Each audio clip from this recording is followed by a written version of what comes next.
It was the kind of month where it felt like the world was holding its breath. Every time I turned on the TV, there was another headline: rising tensions, airstrikes, borders closing, leaders threatening each other with words that sounded more like countdowns than diplomacy. Social media was worse. Doomsday timelines, World War III memes, people laughing nervously into the digital void. Everyone felt it. That strange, invisible weight that settles on your chest when something big is coming. But for most people, it was still just noise, screens, words, images from half a world away. For me, it felt closer. I live alone in a small, quiet neighborhood outside of town. One of those places where nothing ever happens. And that's the whole point. I work from home. I don't talk to my neighbors much. I liked it that way, until the silence started to feel unnatural. The first night I noticed it, the world was unusually still. No wind, no distant cars, no hum from the highway, just silence and the faint hum of the news, playing in the background while I worked late. I remember glancing at the TV, where some anchor was reading a breaking story about missile tests. He looked calm, but behind his eyes, there was that twitchy kind of fear people try to hide when the cameras are on. It got worse the next day. News of troop movements, satellite photos, rumors of attacks. It didn't help that I had no one to talk to. My phone barely rang anymore. Everyone seemed glued to the global panic. I started sleeping with the TV on, not because I needed information, but because I needed noise. Something to push back against the quiet that seemed to press harder against my windows every night. By the third night, I stopped watching the news. It wasn't because I stopped caring. It was because I started to feel like something was watching me, not through the screen, but from the darkness just outside the glass. It was just after 2 in the morning when I woke up to the sound of a siren. At first, I thought it was part of the news broadcast I'd fallen asleep to, but the screen was black. No signal, just static. The siren kept going. It wasn't my smoke alarm. It wasn't a car alarm. It was louder and deeper, like the kind of siren you hear in movies before bombs fall. That low rising howl that makes your bones vibrate before your brain catches up. I sat up in bed, disoriented. My room was lit only by the faint blue glow of the standby light on my TV. I checked my phone. No emergency alerts, no missed calls, just silence. Except for the siren. It seemed to come from everywhere and nowhere. Not inside the house. Not just outside either. It was like the air itself was screaming. I looked out the window. The street was empty. No flashing lights. No police, no fire trucks. Every house around me was dark. Nobody moving. No lights turning on. No one stepping outside. I waited for someone, anyone, to respond. To open their door. To look out a window. To call out confused like I was. But nothing happened. The siren went on for nearly 5 minutes. Then it stopped mid-tone. Not faded, stopped. I kept staring outside long after it went quiet. Eventually, I went back to bed. Not because I wasn't scared, but because I didn't know what else to do. There was no one to call, nothing to report. I told myself it was probably a test or a malfunction, maybe a siren from a few towns over carried on the wind. But deep down, I knew that wasn't true. This wasn't part of the drill schedule. And the way that sound had filled the air, like it was warning me. Specifically, stuck in my chest like a hook. I barely slept after that, and when I did, I dreamed of standing in the street in my pajamas, staring at something just beyond the edge of the light, something tall still, watching me, waiting. The next day I tried to forget about the siren. I searched online, nothing. No reports, no community posts, not even a Reddit thread. I called the local non-emergency line and asked, half joking, if there had been any tests or alerts overnight. They said no, nothing scheduled. No incident reports, no technical errors. I hung up with a knot in my stomach. That night, I couldn't bring myself to watch the news. I turned off all the lights in the house and just sat on my couch in the dark, listening. Not for anything specific, just listening. The kind of silence that starts to feel too perfect. At around 11:30, I turned on my old emergency radio, the crank-powered one. I kept on a shelf but never used. It was more out of habit than purpose. I slowly spun through the AM bands, mostly just hearing static, with a few faint voices from distant stations.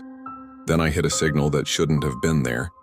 It was between 2 stations, just open space, and at first, it sounded like quiet static, but underneath it was something else. Breathing, slow, rhythmic, close. Then a voice, soft, almost like a whisper, filtered through fabric.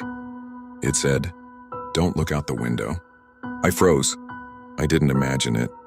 It wasn't some garbled transmission from another station. It was clear, and it didn't repeat. The static returned immediately after, like the signal had cut off the second it spoke. I spun the dial back and forth, nothing. Just hissing noise. I turned off the radio and sat in the dark for a long time, heart pounding. Then something moved, just outside the window behind me. I didn't turn around. I don't know how I knew, but everything in me screamed, "Don't look." I stood up slowly and backed away, step by step, until I was in the hallway. I slept in the bathtub that night, door locked, curtain drawn. Not because I thought it would protect me, but because it was the only place in the house without windows.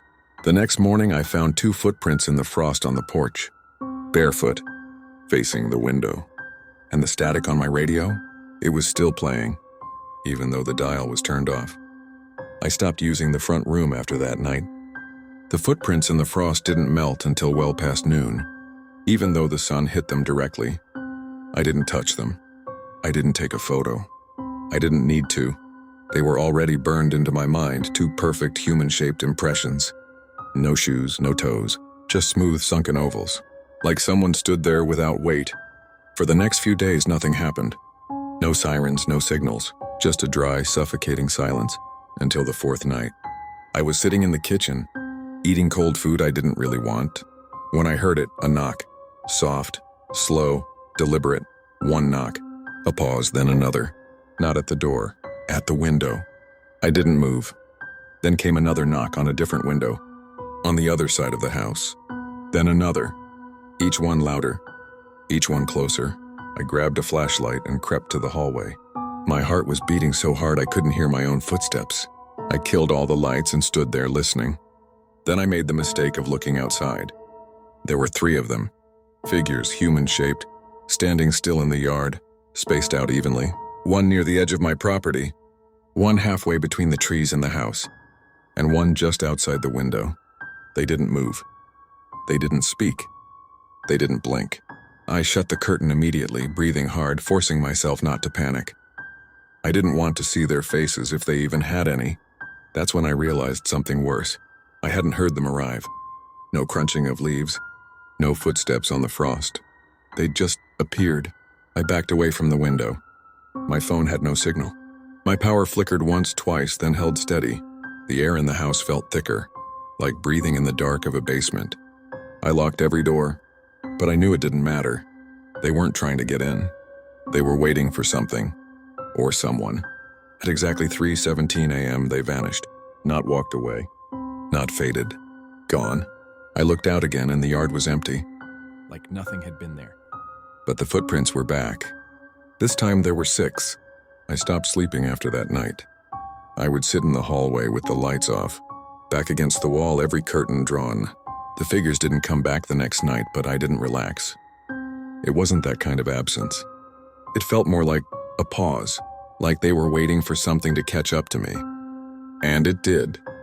Around 2 in the morning, the TV turned on by itself.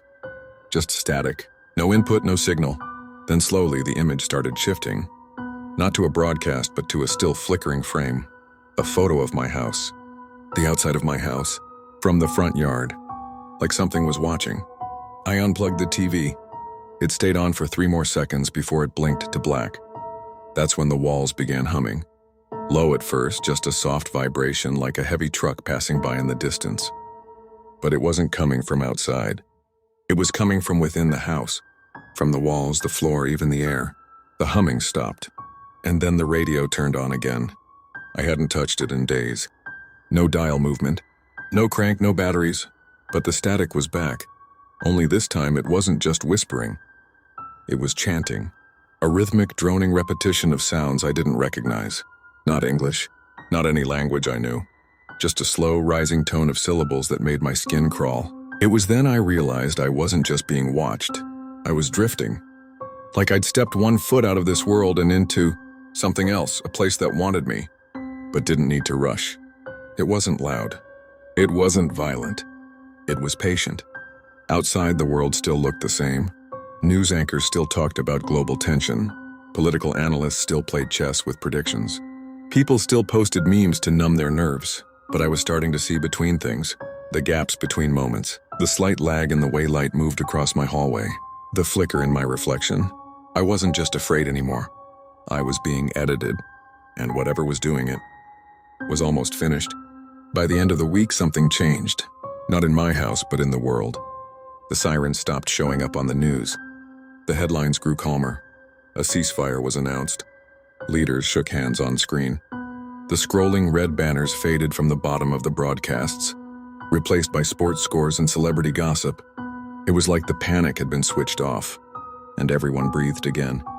But not me, because I knew something else had moved in during the chaos, something that only exists when no one is watching, and now that the world had turned its eyes away, it was free to stay. The figures never returned to my yard. But they didn't need to. Now they were inside. Not visibly. Not like a jump scare in a mirror. More like pressure in the walls. Glitches in time. My reflection blinking before I do. The way my shadow sometimes stays behind when I move. At night I hear whispers from the vents. Not voices anymore. Just the sound of breathing. Sometimes I catch myself standing in the hallway with no memory of how I got there. Other times I wake up facing the window I swore I'd never look through again. And the radio? It never turns off now. Every night at 3:17 a.m. it clicks on by itself and plays one sentence. You were seen when the world looked away. I don't know what's waiting, but it's already here. And if you're reading this, if you're listening to anything but silence right now, keep your curtains closed. And whatever you do, don't look when the world goes quiet.